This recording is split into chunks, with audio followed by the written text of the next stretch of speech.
Welcome back, everyone. We made it to the big city, and it's time for us to take on Team Rocket. Um, I feel like we should just rush through Team Rocket here. We're strong enough. I don't really feel like raising the Quilava right now. Just because we spent so much time grinding last week, so I kind of want to just hop into the meat of it. I don't know, do I have to go... Yeah, I just go to the poster, right?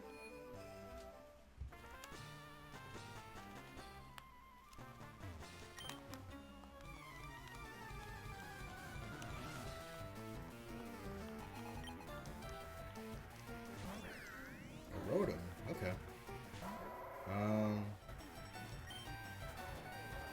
Just Night Slash it.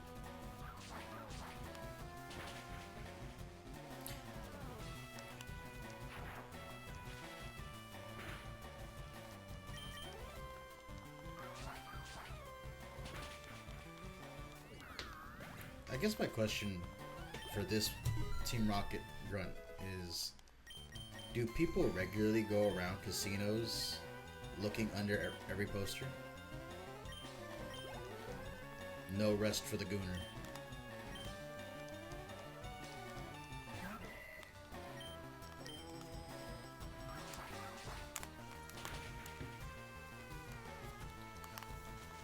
You're just not as strong as he'd like you to be just yet, Gooner. Razor Leaf's scary, I'm not gonna lie. That critical ratio, and everything's just getting stronger? I don't like that. I don't like that at all.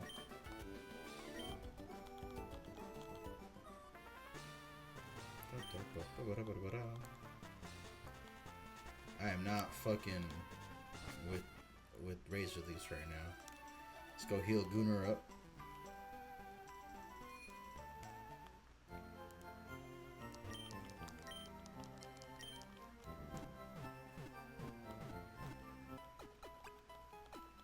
Who's the other member of the party right now? Let's see here. I feel like Willie should not be here. Willie should probably sit this one out.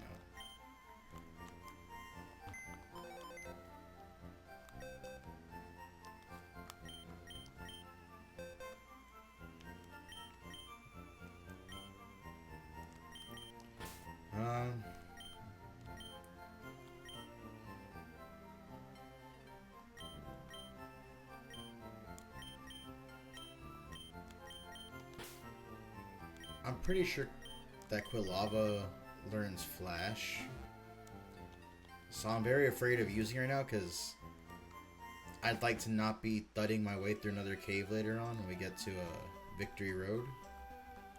So I kind of just want to let it sit, but we also need a fire type, so I don't know. It would be smart to train it, but I kind of just want to progress right now.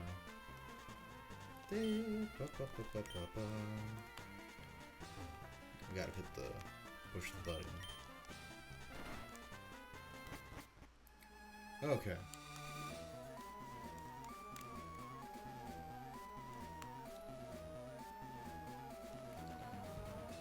You know, it's kind of fucked up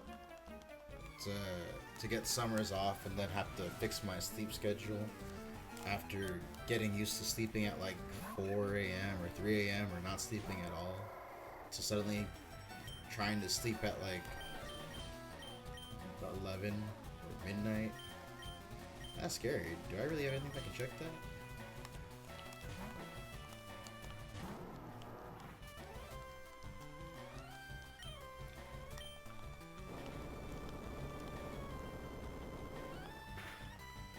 All it really takes is one bad night, and then your sleep schedule's fucked for weeks, you know?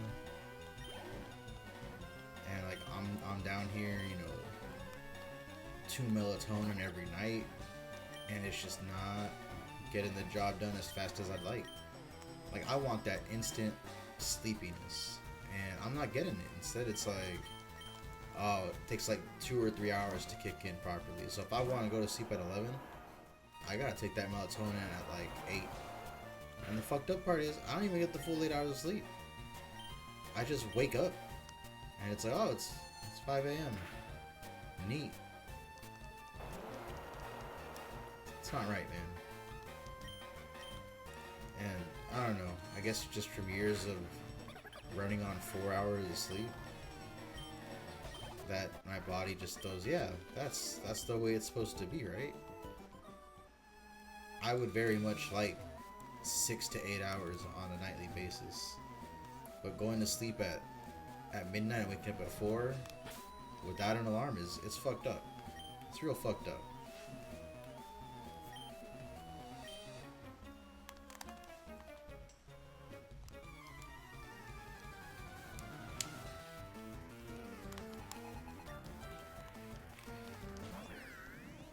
They do be liking their rotoms.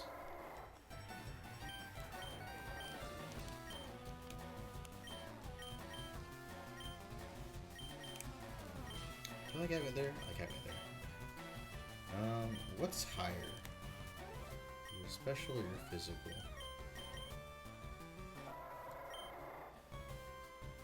Oh, okay. It's not even a question. We're just slashing everything in sight.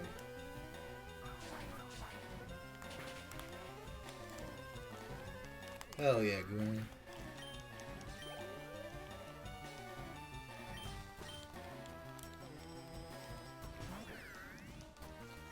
You know, there's a lot of things that I'm not a fan of in the most recent generations of Pokemon, but one thing I really love is that they incorporated Rotom into the Pokedex, because, real talk, Rotom gotta be the most useful Pokemon to have on hand in you know, the Pokemon world. You grab Rotom refrigerator form, you have food wherever you go that isn't gonna spoil.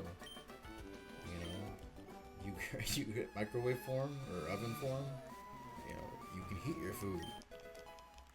You get lawnmower form. You can get a side hustle, I guess. I don't know. Washing machine Rotom. Imagine you're just traveling through the region, fucking around and everything, and all your clothes are dirty. Instead of having to get to town or washing in a river like some kind of mountain folk, you just go, hey Rotom, chew on this, and then boom, clean clothes, and it's all free. I mean, you gotta support the Rotom emotionally and financially, but it's free other than that. And then, you know, it turns on your Pokedex, and it's just, it's very valuable, you know? It's one of the things that I can't see the series ever going back from, which kind of sucks, because, you know, if they're really gonna go all in on the whole cold Pokedex thing, it means that Rotom is never gonna go away. So it will never really get like an alternative to Rotom. It's just gonna be Rotom defying the odds with that Pikachu status always gonna be there. And I mean, I like Rotom, don't get me wrong, but if you're gonna commit to this cooling, you gotta commit to it. And right now, my boy Rotom is going over. Oh shit, no, Pumpkaboo, that's a grass type. What are we doing?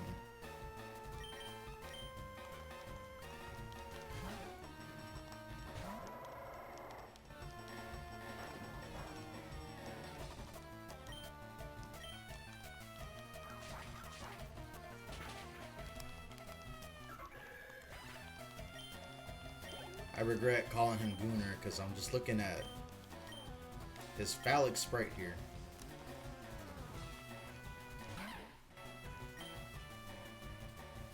There's a lot of regret going on there. Will Shockwave kill? I mean, it's level 17, it should, right?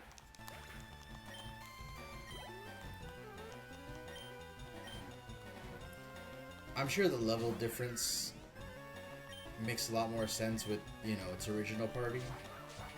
But it is kind of silly that we started off with, like, a Pokemon in its 20s, and now we're facing 17s. We got a Poison Heal.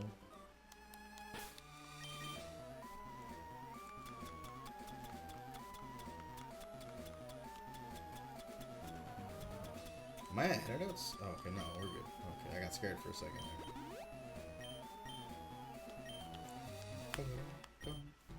Okay.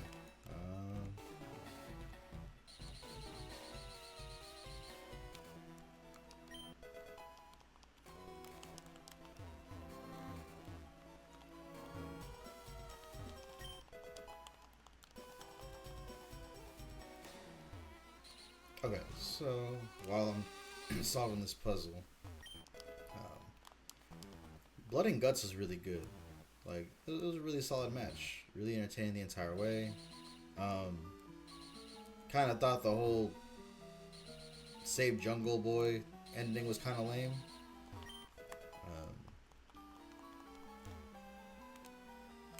AEW kind of tends to overdo certain aspects. Like, we got a handcuff ending 2 weeks ago in an unrelated feud.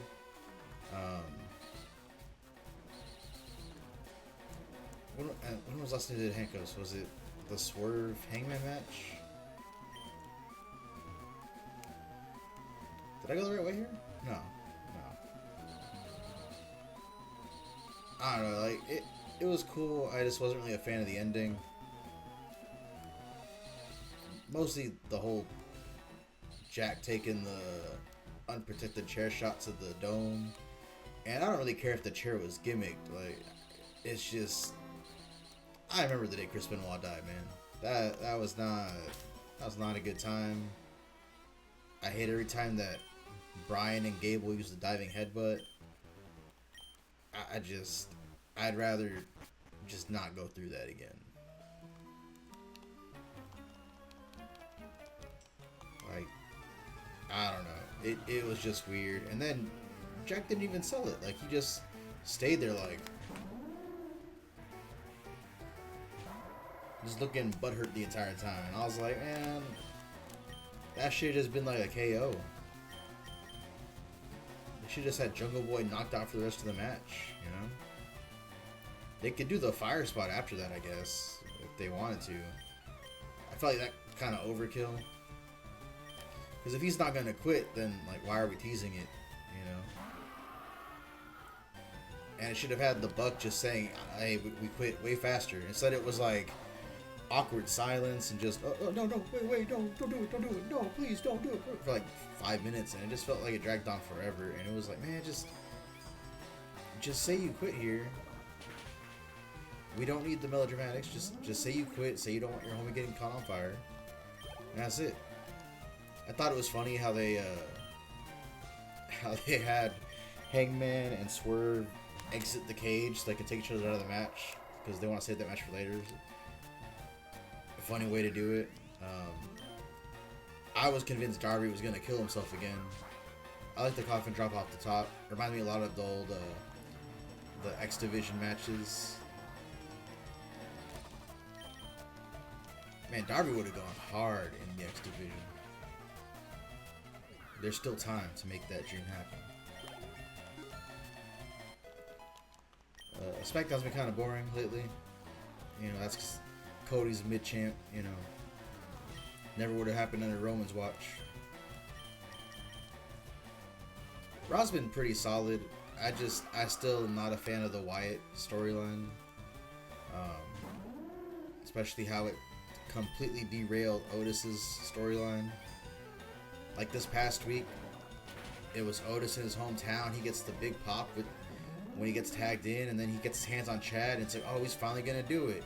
He's finally gonna beat Chad here.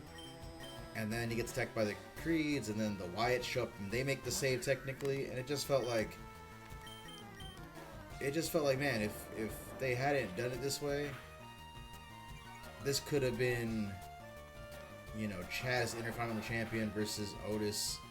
Otis finally gets his victory over Chad and in front of his hometown crowd. Instead, it was the Wyatts basically making the save, and I don't know. I hate the costumes. I hate the fog machine. The new Uncle Howdy Bray mask looked dumb as fuck. I'm not a fan of the spooky shit. And I am hypocritical because I am a fan of The Undertaker. But I don't know. I'm over it. I just wish that Otis had gotten his moment before all of this shit started. I don't know. Other than that, I'm enjoying Raw. Probably the most of the shows. The MJF Ospreay match was cool.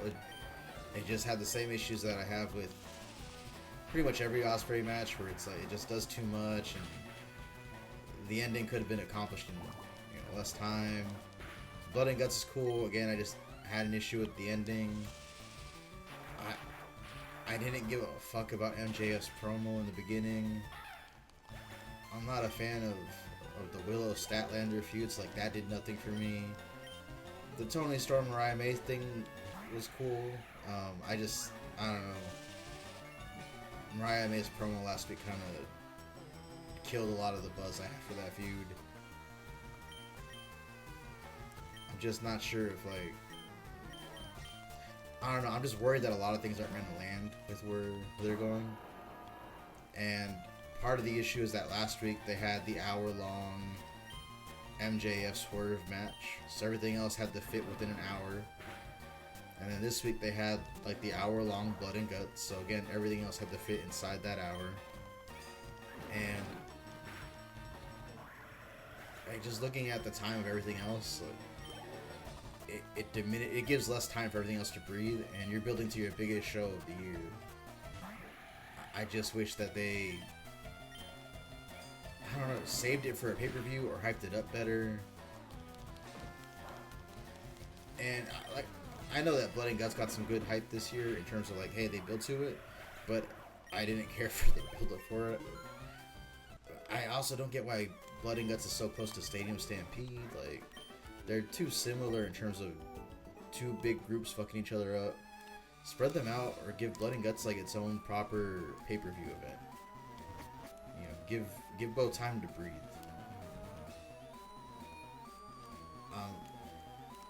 I don't know. A lot of good stuff going on with AEW, and then stuff where I just, like, I don't know. I just feel like we could do this better, you know. Just slight adjustments.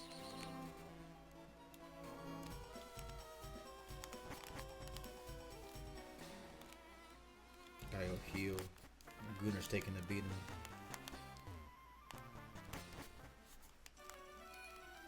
I'm really enjoying Gunther as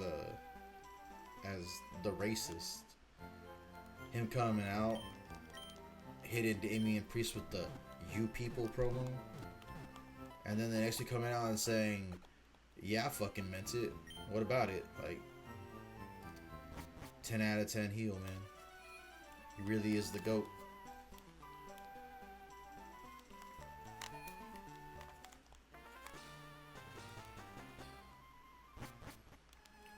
Oh, not much else in the wrestling front. I mean,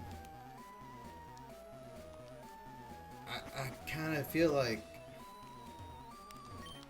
I don't think it'd be popular to say that Solo isn't the most intimidating guy on the roster, which I think is a big issue with the new bloodline. Because every time that Jacob Fatu shows up, I'm like, damn, dude, you could easily build new bloodline around Jacob Fatu. But I don't know how to do that without sacrificing Solo. And I like Solo, but I feel like he's better with comedic things than he is with the serious final boss kind of role.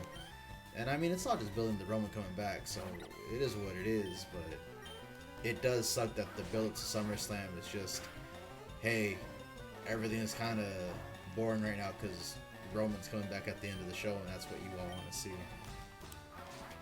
But I don't know, I feel like we could have just got Cody versus Randy there or something. Unless they're saving that for the end of Cody's run. I don't know. Frustration.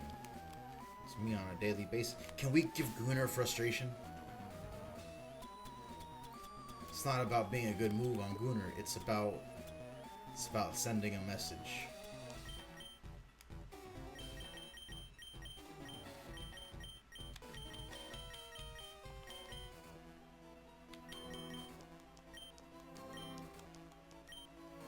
Sorry, little one.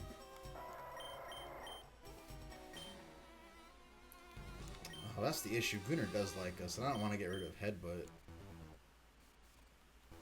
was a pipe dream. I can't risk Gunner for a bad joke. I mean, Gunner is a bad joke, but you know what I mean.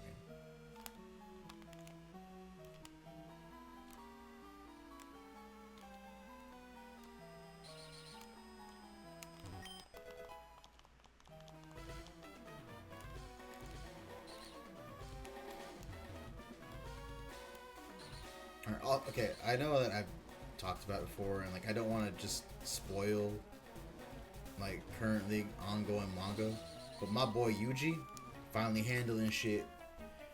I hope this is the end of it. I can't do this anymore. Now where the fuck is my boy Hikari? He showed up, had one of the greatest fights in the series, and then just stopped. Like, he just hasn't done his shit since. And I'm like, bro, how did you make the best character in this series and then just do nothing with him? Just to rush to this ending. I don't. Why is it Gigi? Is it Gege? I don't. Why is the cat so obsessed with rushing this series to a finale? Like, bro, you have one of the most popular manga of all time. Just give it the time it deserves. We're never gonna recapture this magic, bro. Just take your time on it. You don't need to rush. You don't need to fodder off everyone. Just please, I'm begging you. Just take your time, but like also wrap this fight up the fuck up. Like I read the My Hero chapter that came out the same week, and I was like, damn, that shit was ass. That really had nothing to do with JJK. My hero was ass.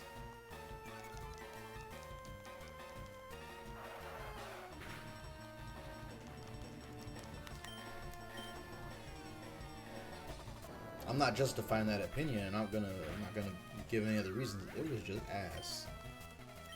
All Might should have died. Deku should have put the fries in the bag. That'd be the 10 out of 10 ending.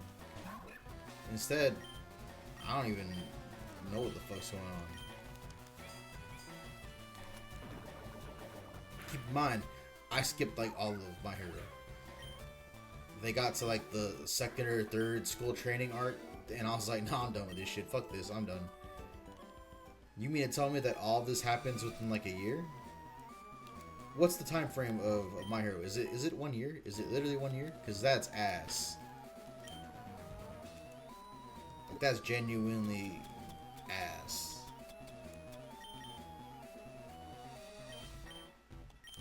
This is a regular potion. Am I out of regular potions? No, literally.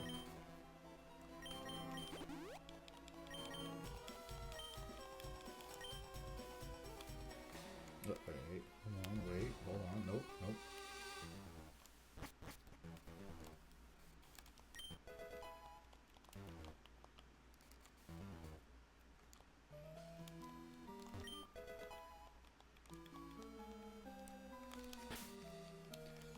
It's weird because I played Fire Red way more than I have,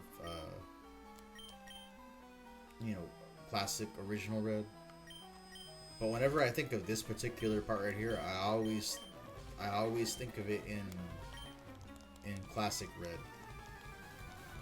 Just this one screen is like burned into my mind.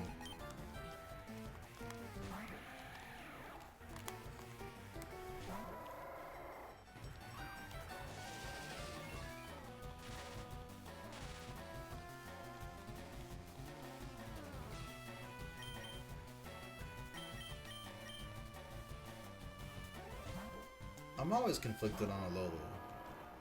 Like, I really like the Tapus as designs, and I mean, I'd argue I really like Alola's designs more than I dislike any of the Alola designs. Like, Toucannon's pretty, like, bottom of the barrel design for me, but like the Tapus, the Ultra Beast, the cover duo. Like, I think those are some of the best designs in the series. But like everything else about those games, just, I don't know, man. Disappointing. I'm pretty sure I talked about how Mother Beast is like the most disappointing moment in the Pokemon franchise to me, because it just felt like, oh, you were so close to doing something incredible, and then you just didn't. You just chose not to. And I know that it was supposed to be like, oh, it's a totem, so it powers up the rest of her party. Yeah, it's cool. Let me beat her Pokemon and then let her take the field herself. That's all you have to do. Just that one battle, and I would have been like, yo, Alola is a top 2 game in the franchise. Instead, I'm just like, nah, fuck this, fuck these games. Did he just shit out that lift key? But I don't know, man. Ultra Sun and Moon did more damage than it did good for the games. Just, I can't get over Ultra Hallway. I can't get over how poorly implemented the Rainbow Rocket plot was. It bums me out.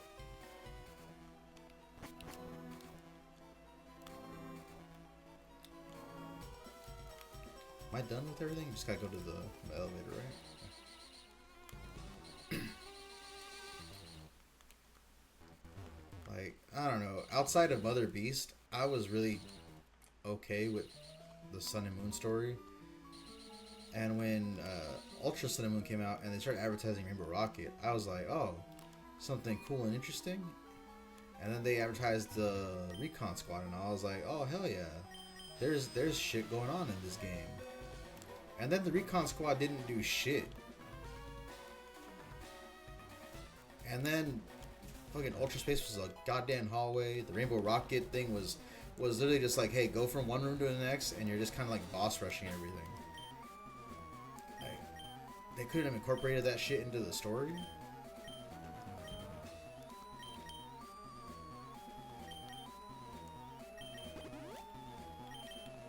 All right, like here's my idea of what I would have preferred. So don't get mad if you hate my fan fiction here. I would have let the game play out almost entirely the same. We made the intro a little shorter, but the game would have played almost exactly the same up until the point where you meet the first trial captain. I forgot his name. I don't care about that cat's name.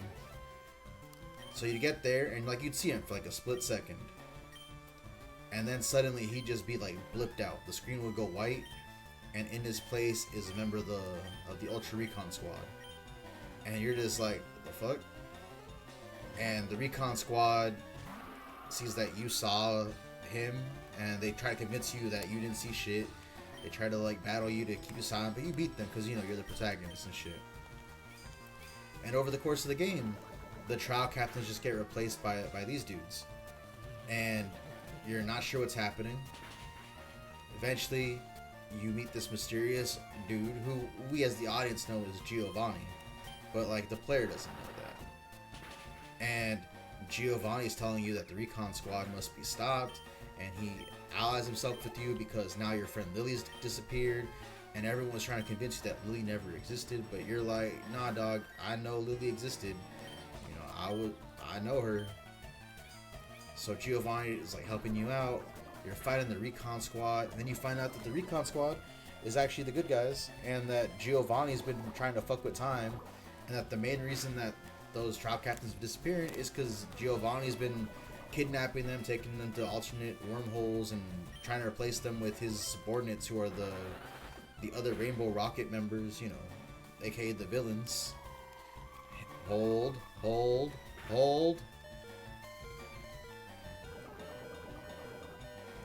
Get out of there.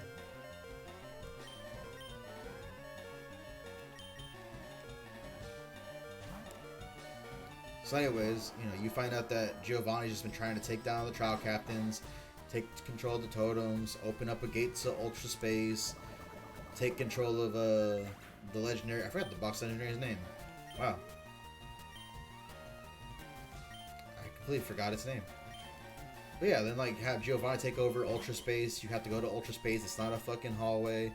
It's a legitimate dungeon full of grunts from all over the series, and you have to fight your way through the main baddies, and eventually you get to Giovanni, but he's captured the Pokemon. And You gotta do battle with him and the Pokemon. I'm forgetting its name, and it's bothering me that I'm forgetting its name. But you beat Giovanni, free the Pokemon, and then that's the post game where it's like, all right, come back here and catch me at my full strength. Giovanni's beaten, Lily's restored, and then just go from there. I don't know. Just something that wasn't post game boss rush. You don't have to involve Red and Blue in the story or any of that. Like just make Giovanni a legit threat. Make it different from Sun and Moon, and not fuck up Lumius's character. Like that was disappointing as fuck. She went from being one of the best villains in those series to just not being that. To just losing all of her cool points. You know, she was like, oh, I'm just a misunderstood mom now. Like, it's disappointing. Just very disappointing. Like she's one more question. Let's go with you.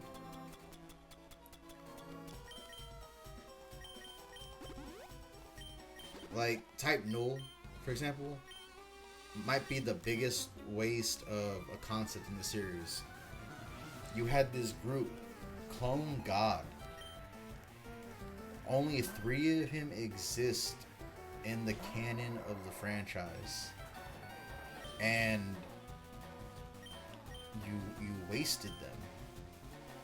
Like, all right, one goes to Gladian, cool, makes sense. You have to capture one, all right, makes sense. What about the third? Oh, that one's just kind of frozen. Oh, so like, do we have to capture ours? Do we have to like rescue it from Homegirl? Nah, Gladian just kind of gives it to you. Like, alright, cool. This Pokemon's supposed to be a clone of God. Is it some big powerful boss monster?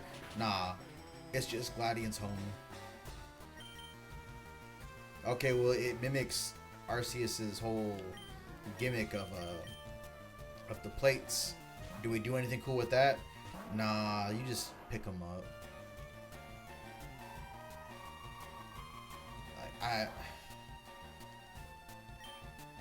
I'm so disappointed with the way those games played out, because they had all the tools to be great, and they just didn't deliver.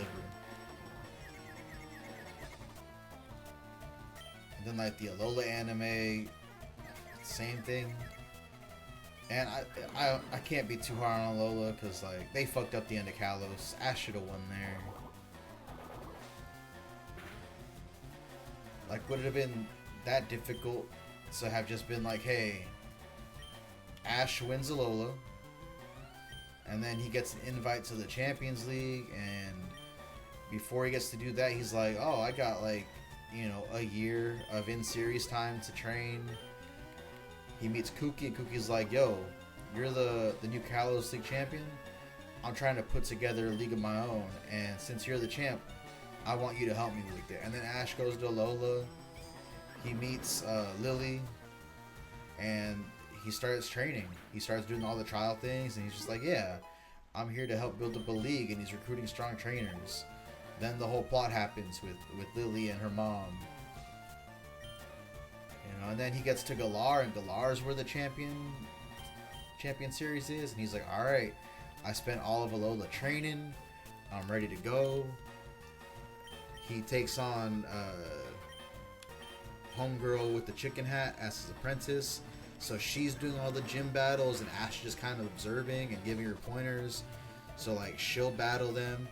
Occasionally she'll win, occasionally she'll lose, and then Ash is like, damn, that was cool, but like let me show you what I would have done as a champion. And then he'll put these fuckers in their place, be like, yo, palette time represent. And then you build up to the championship league itself, where Ash is facing off against all the elite trainers, and then he whoops all their asses too. Just fuck them. Like, Pikachu does a Thunder Shock, it accidentally kills the champion. I forget his name because I fucking hate his character. It kills him, he's dead.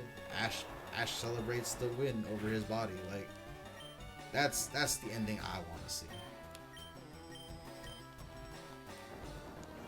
Keep in mind, I don't know, man. I didn't watch Pokemon Journeys. That's what it's called, right?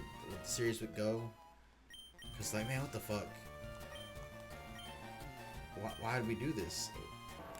It just felt like Ash had so much development over the course of the original series, all the way through Sinnoh, and then Unova fucked it all up, and then he got it back for Kalos, and it was like, dude, Ash is fucking baller as shit now.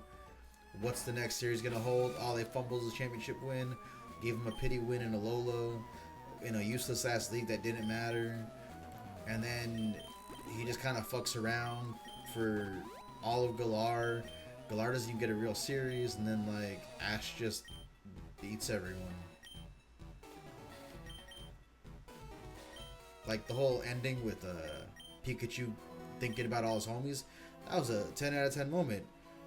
Imagine that shit happen in fucking Kalos when it mattered. It's just so many things that could have been. Actually, hold on. I don't. What berries do I got?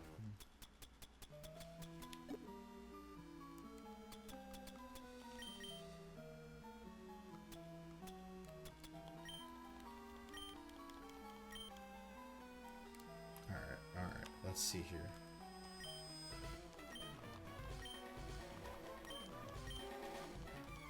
What's our boy Giovanni rocking here? Wormadam? Bro, you intend to take over the world of the Wormadam?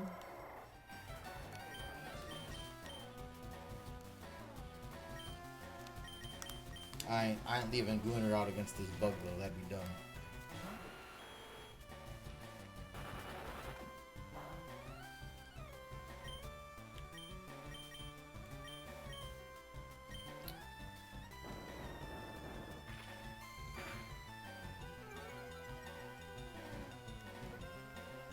Confusion? Excuse me?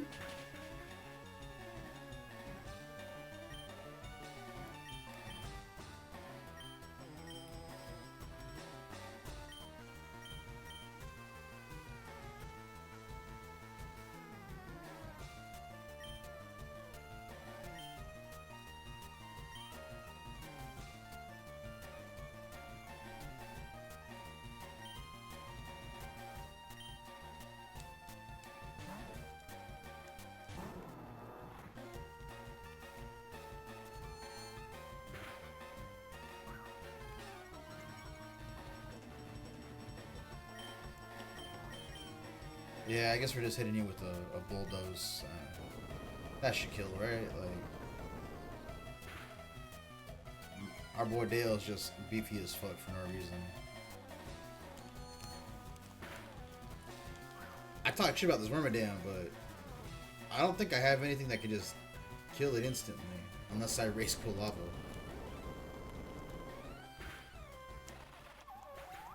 That Wormadam survived way longer than it should have. That's kind of embarrassing, TBH.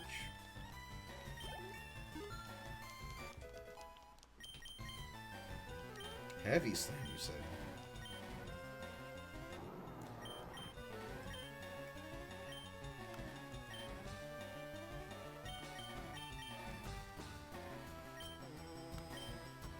Let me think here.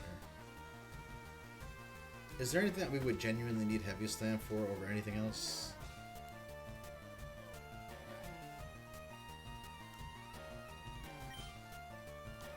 We can always move relearn it, right? Kingler. Alright, Gunnar. You're up.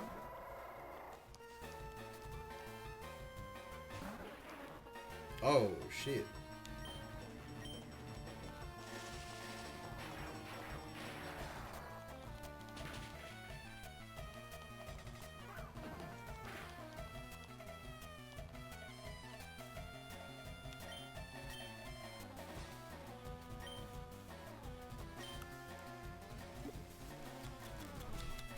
Okay. Alright, Gunnar, heal up. That critical hit was just a critical hit. Oh shit. Is everything Killer does here critical?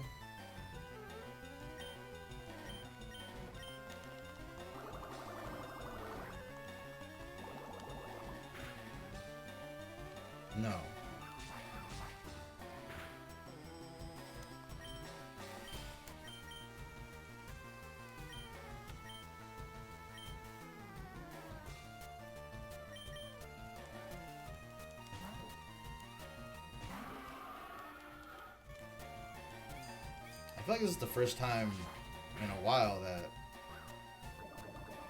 the opponent has Pokemon on our level.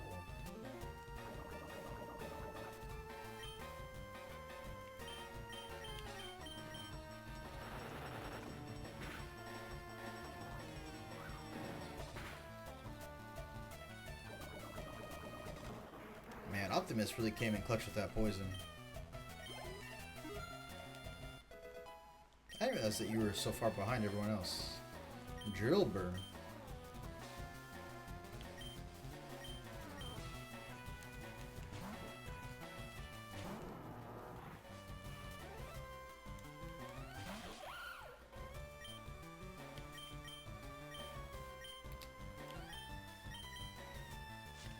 I was hoping it would like dig or something, but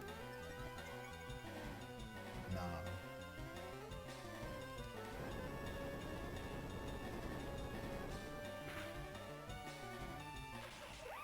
Taken down on the word go.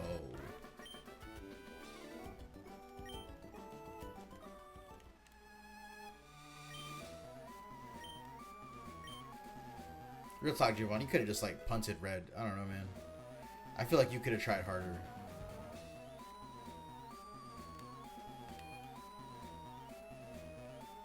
Like, I know people say like, oh, what if you just shot him? Like, yeah, you could, but like, just could have punted him.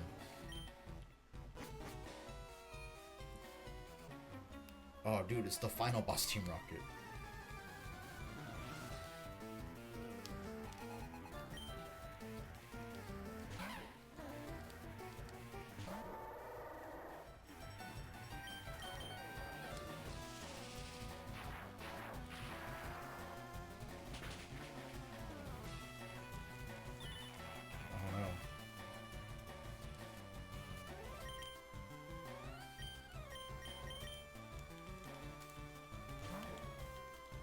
Not taking the chance that we lose Gunner.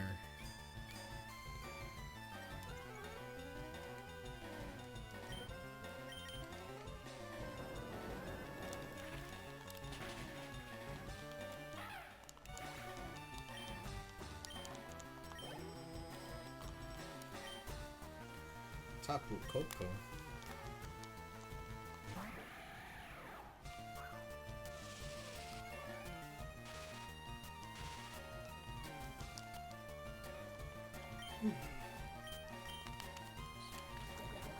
Is Poison Sting the strongest poison move we get on Nidoking? We gotta get something better, right? Just imagine if that move actually was doing damage. Aw, get fucked.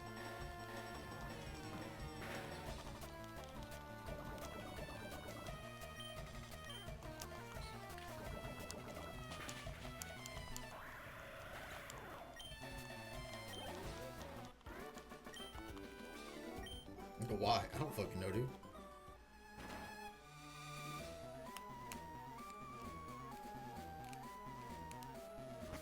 Alright, so with that out of the way, we've opened up the radio tower.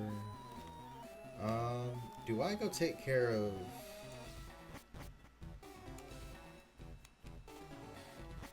Erica first? Or do I do the tower first? I can't remember the order.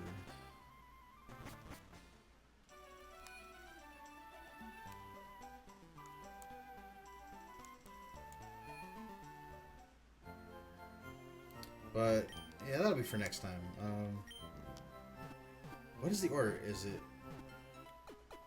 Erica first, then Lavender Tower, or is it Lavender Tower then Erica? Ah, well, whatever. We'll figure out next time. Peace.